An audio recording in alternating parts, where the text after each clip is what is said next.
नमस्कार students, Rajesh sir classes में आपका स्वागत है। यदि आप अभी तक मेरे चैनल को सब्सक्राइब नहीं किए तो चैनल को सब्सक्राइब कर दीजिए और घंटे की बटन ज़रूर दबा दीजिए, जिससे आने वाली वीडियो की अपडेट आपको मिलती रहे। वीडियो को लाइक और शेयर कीजिए। मैथ्स क्लास 9th चैप्टर 1 संख्या पद्धति पार्ट 4 प्रश्नावली 1.3 क्वेश्चन 3 से 9 तक। क्वेश्चन नंबर 3, निम्नलिखित को P अपान Q के रूप में व्यक्त कीजिए, जहां P और Q पूर्णांक है तथा Q बराबर 0 नहीं है। तो पहला, दूसरा, तीसरा 3 पार्ट है। तो पहला देखिए,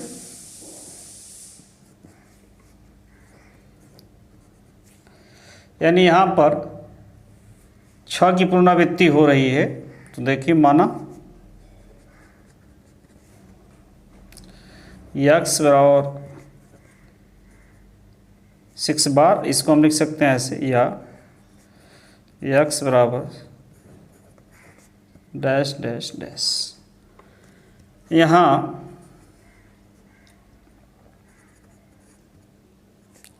एक अंक की पुनरावृत्ति हो रही है, इसलिए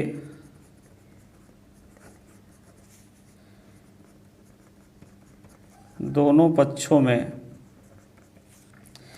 10 से गुणा करने पर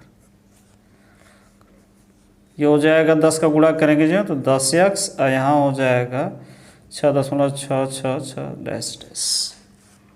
अब हम इसको ऐसे लिख सकते हैं, या 10x इक्वल टू ऐसे लिख सकते हैं, कोई अंतर नहीं होगा, ऐसे लिख सकते हैं। और 10x इक्वल टू, ये कितने के बराबर है, यहाँ से देखिए, ये क्योंकि इसमें 6 अनेकों बार है, अनंत बार है, तो इसको हम 6, और ये इसकी जगह क्या लिख सकते हैं, यहाँ से x पक्षांतर होगा। तो 10x माइनस x बराबर 6 ईयर, 9x बराबर 6, या x इक्वल टू 6 अपान 9, और इसको काटेंगे तो आएगा 2/3। तो ये हुआ P/Q के रूप में, ये इसका P/Q, यानी P की वैल्यू 2 और Q की जगह 3 आया। अब है दूसरा,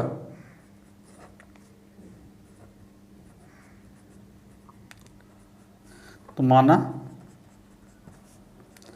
x इक्वल टू 0.47, यानी केवल 7 की पुनरावृत्ति हो रही है, तो यह हम इसको लिख सकते हैं x equal to 0.777 dash dash dash. दोनों पक्षों में 10 का गुणा कर देंगे, लिखने की कोई ज़रूरत नहीं है, क्योंकि एक अंक की पुनरावृत्ति हो रही है। तो दोनों पक्षों में 10 से गुणा करने पर तो हो जाएगा 10x इक्वल टू 4 का गुणा 10 यहाँ चला जाएगा। अब हम इसको 10x लिख सकते हैं, क्योंकि हमें फिर ये लाना है इसमें, तो इसी को घटा दें, या तो हम ऐसे लिख सकते हैं 0.3 प्लस 0.477 डैश डैश डैश। इन दोनों को जोड़ेंगे तो वहीं आएगा। तो इसके लिए करेंगे क्या, इसमें से यही घटा देंगे, जैसे ये है 4.77, और यहाँ ये घटा दिया जाए इसमें से 0.77 dash dash dash dash dash dash. तो ये कट जाएंगे, क्योंकि सब 7 है, 0 0 0, यहाँ 3 आ जाएगा 4.3। तो यहाँ ऐसे आप निकाल सकते हैं कि इसमें से इसको घटाकर लिख सकते हैं। जोड़ेंगे तो वहीं आएगा। तो ये हुआ या 10x 4.3 और इसकी जगह देखिए ये x लिख सकते हैं, तो यहाँ x हो गया। पक्षांतर होगा 10x माइनस x, यहाँ 4.3 या 9x ईयर 4.3, या ये हो जाएगा x इक्वल टू 4.3 अपॉन 9। 10 का ऊपर नीचे गुणा कर दिया जाए तो ये आ जाएगा 43/90, यानी x की जो मान आया ये, यानी यह P/Q के फॉर्म का है, P/Q के फॉर्म का है। अब है तीसरा,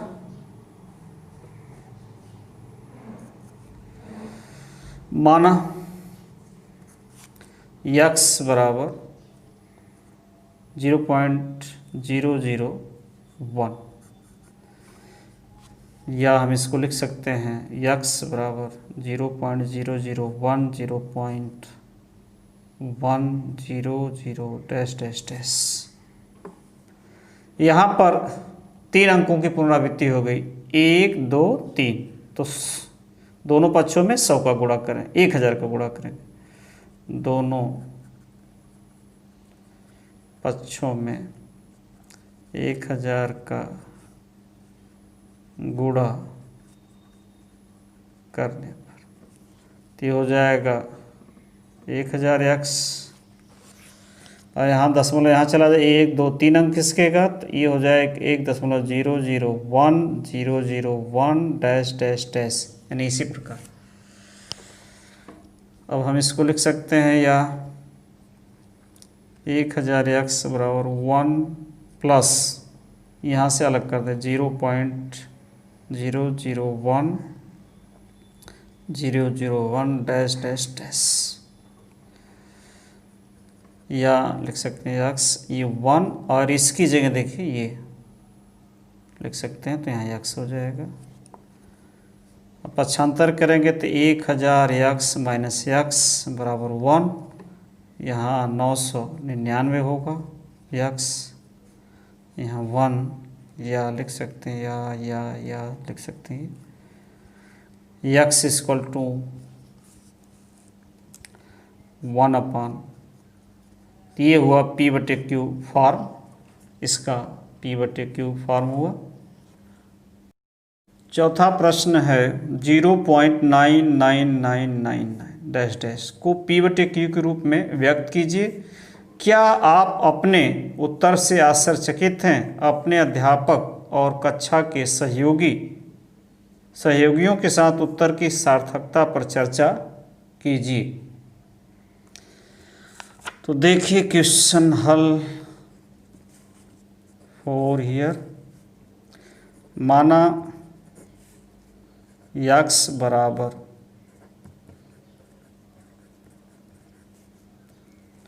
अब इसमें दोनों पक्षों में 10 का गुणा कर दे, डायरेक्ट गुणा किया जाए तो 10x 9.9999 डैश डैश डैश, या हम इसको लिख सकते हैं 10x equal to 9.0999 dash dash dash. 10x बराबर 9, और इसकी जगह क्या लिख सकते हैं, यहाँ से x, इसकी जगह x लिख सकते हैं, x ईयर। ये पक्षांतर होगा 10x माइनस x 9, ये घटाएंगे 9x आएगा बराबर 9, या x बराबर 9/9, या x बराबर 1। तो उत्तर से, क्या आप अपने उत्तर से आश्चर्यचकित हैं? हाँ, अपने उत्तर से आश्चर्यचकित हैं, क्योंकि इतने बड़े का आंसर एक आया है। अब ये है कि अपने अध्यापक और कक्षा के सहयोगियों के साथ उत्तर की सार्थकता पर चर्चा कीजिए। तो ये उत्तर सार्थक है, यह उत्तर क्या है, सार्थक है, क्योंकि क्योंकि 0.9999 डैश डैश में 9 की पुनरावृत्ति अनंत तक हो रही है। इसमें क्या है, 999 क्या अनंत तक हो रही है। अतः 0.9999 डैश डैश डैश और 1 दोनों समान है।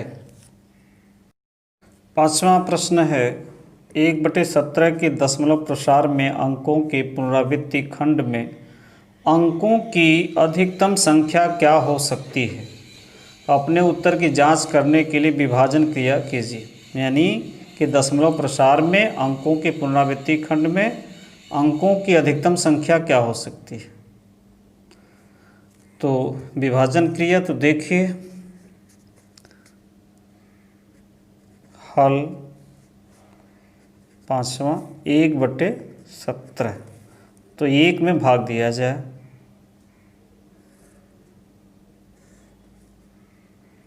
सत्रह का दशमलव बढ़ाकर 0 नहीं जाएगा, 1 0 बढ़ाकर 100, तो हो जाएगा 17×5 = 85। शेषफल आएगा 5 यानी 15, 0 बढ़ेगा 17×8 = 136, तो ये हो जाएगा 136, यहाँ पर 4 और यहाँ 1 0, वहीं फिर 8 बार जाएगा,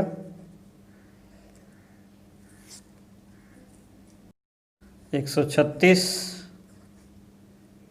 फिर शेषफल आएगा यहाँ पर 4, केवल 4 आएगा, फिर 0 बढ़ेगा 1, 17 दूनी 34, 2 बार 34, 6, फिर 0 बढ़ेगा तो 17 × 3 = 51, तो 51,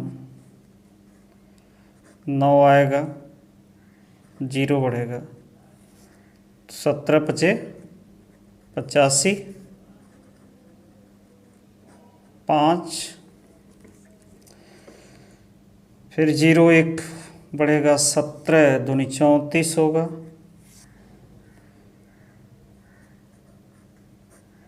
6 1 16 0, 17 9 153, 9 बार जाएगा, 153, 7, 0 बढ़ेगा, 17 4 बार जाएगा, 17 चौका 68, 2 आएगा, तो यहाँ से फिर से लिखा जाए, यानी 2 यानी 20, तो 17 × 17,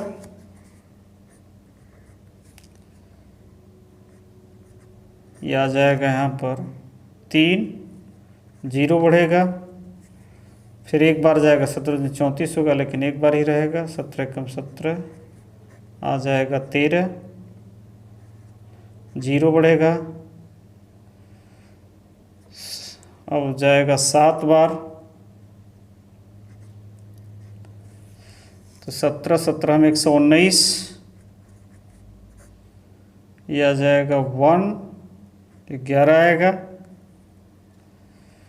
0 बढ़ेगा, 17 छक्का 102, ये आ जाएगा 8, 0, 17 4 बार जाएगा, 17 चौका 68, 12 होगा, फिर एक 0, 17 छक्का 17 सत्ते 119, 7 बार जाएगा, 119, एक शेष है। वहीं अब फिर यही एक, यानी फिर यही संख्याएं रिपीट होंगी। फिर क्या होंगी, यही संख्याएं रिपीट, 0 नहीं जाएगा, फिर एक 0 और बढ़ेगा, यानी जो संख्याएं हैं यही संख्याएं रिपीट होंगे। तो कि दशमलव प्रसार में अंकों पुनरावृत्ति खंड में अंकों की अधिकतम संख्या क्या हो सकती है? पुनरावृत्ति के अंकों की पुनरावृत्ति में पुनरावृत्ति खंड में अंकों की संख्या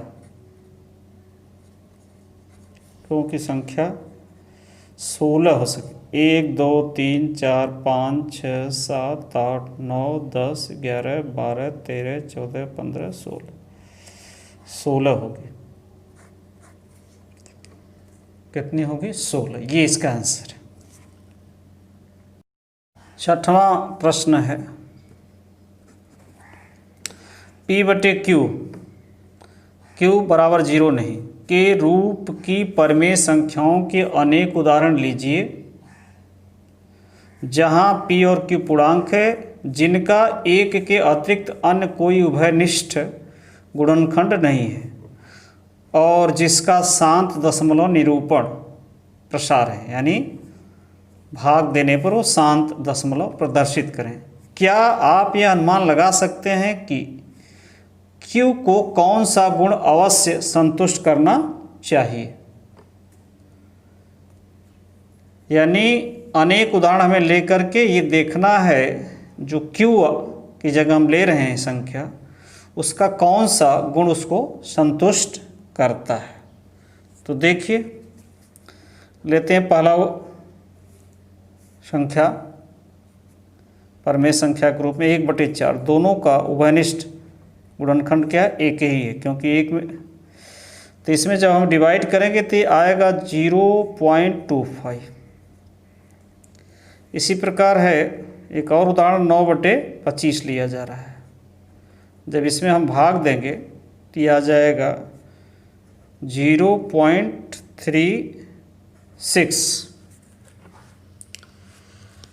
देख भी सकते हैं 9/25, 0.25, 25 तियाँ 75 और इसमें आएगा 5 15 0 और 25 छक्का 150।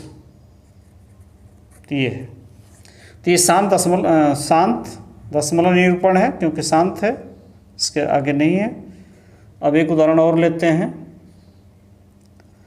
7/8, इसको डिवाइड किया जाएगा तो यह आ जाएगा शांत दशमलव के रूप में 875।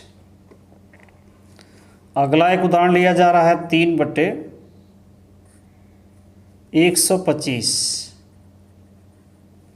डिवाइड किया जाएगा तो यह आ जाएगा 0.02 ये आ जाएगा। देख भी सकते हैं 3/125, दशमलव उड़ाकर 0 नहीं जाएगा, फिर 0,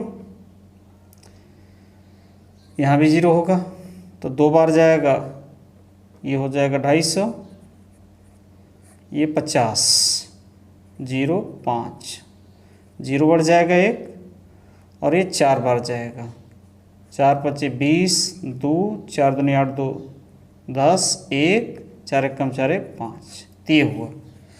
एक उदाहरण और लिया जा रहा है जैसे 17/100, तो ये इतना है। देखिए ये जो लिया जा रहा है इसमें लिखा है एक के अतिरिक्त अन्य कोई उभयनिष्ठ गुणनखंड नहीं, इनका गुणनखंड करेंगे तो एक के अतिरिक्त नहीं रहेगा, यानी अभाज्य हैं ये सब दो सब। अब हम देख रहे हैं, अब यहाँ 4 को हम लिख सकते हैं 2 × 2 यानी 2 घाते 2। इस Q की जगह क्या है 25, तो 25 को लिख सकते हैं हम 5 गुणे 5 बराबर 5 घाते 2। यहाँ है 8, तो 8 हो जाएगा 2 गुणे 2 गुणे 2 यानी 2 घाते 3। और यहाँ 125 है, ये हो जाएगा 5 घाते 3, 5 घाते 3। अब अगला है 100, क्यू की जगह क्या है 100, तो 100 का गुणनखंड होगा 2 गुणे 2 गुणे 5 गुणे 5 यानी 2 घाते 2 गुणे 5 घाते 2। तो हम देख रहे हैं कि जो Q है, Q की जगह जो संख्या ली जा रही है उसमें 2 या 5, तब तो वो शांत होगा। अभाज्य गुणनखंड यदि 2 या 5 है तो वह क्या होगा, शांत होगा, अन्यथा शांत नहीं होगा। तो लिख सकते हैं Q के अभाज्य गुणनखंडों में, Q के अभाज्य गुणनखंडन में केवल 2 के घात या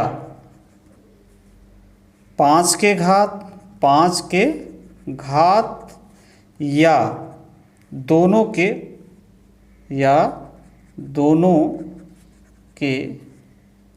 घात होते हैं। यानी जो संख्या ली जाएगी Q की जगह है उसका गुणनखंड करेंगे तो 2 या 5 या दोनों हो सकते हैं, तो ये परिमेय संख्याएं क्या होंगी, शांत होंगी।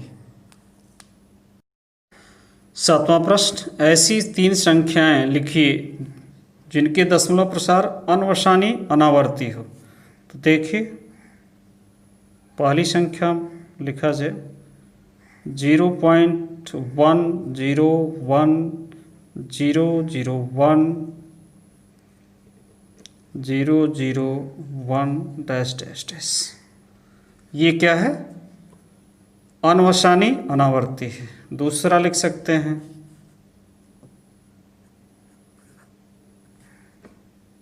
0.202002002 डैश डैश डैश, ऐसे लिख सकते हैं।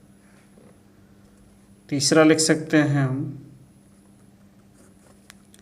0.120120012 डैश डैश डैश, ये क्या है, अनवसानी अनावर्ती, नॉन टर्मिनेटिंग नॉन रिकरिंग। दिए हुए 3 एग्जाम्पल। क्वेश्चन नंबर 8, परिमेय संख्याओं 5/7 और 9/11 के बीच की 3 अलग अलग अपरिमेय संख्याएं ज्ञात कीजिए। यानी इसके और इसके बीच की 3 अलग अलग अपरिमेय संख्या में ज्ञात करना है। तो देखिए क्वेश्चन 8, 5/7, तो इसको पहले डिवाइड किया जाए, कितना आएगा 7.0, 7×7 49, 1 0, 7 एकम 7, 3 0, 7 चौक 28, 2 0, 7 दूनी 14, और ये आ जाएगा 6 0, तो 7 8 56 होगा, 56, 4 0, 7 5 35,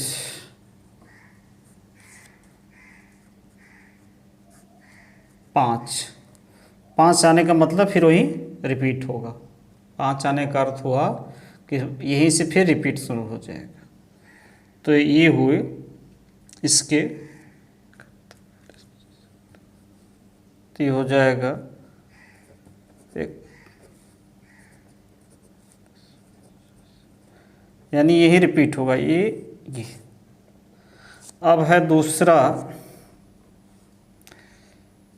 9/11, 9/11 इसको देखा जाए।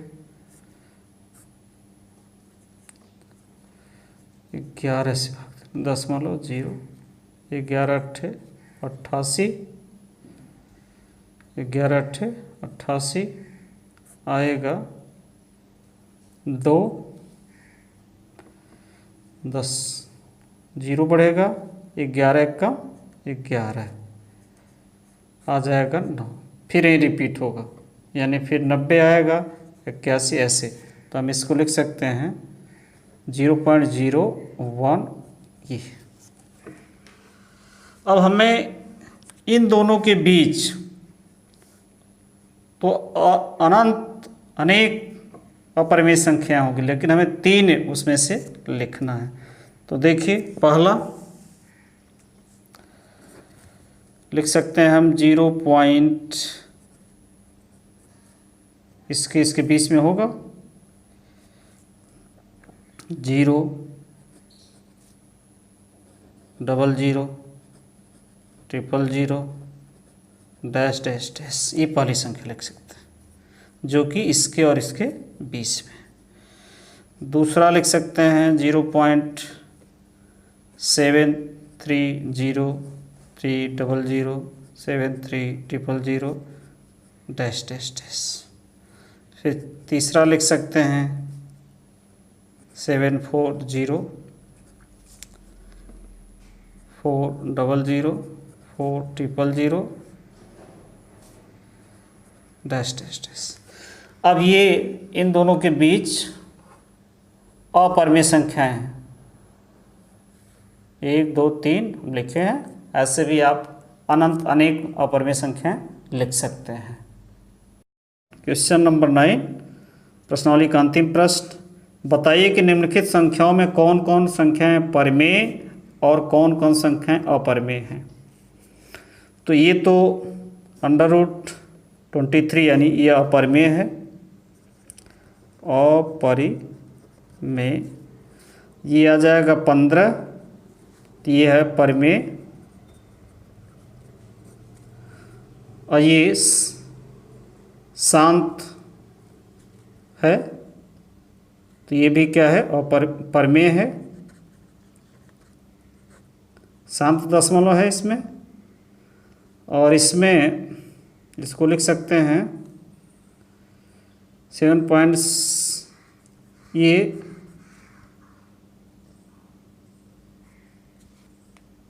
इसमें क्या है 4 7 8 की पुनरावृत्ति है, यानी अशांत आवर्ती है, तो ये भी क्या होगा, परिमेय होगा। ये अशांत आवर्ती है, ये अपरिमेय है क्योंकि पुनरावृत्ति नहीं हो रही है, तो ये हुआ अपरिमेय। नमस्कार।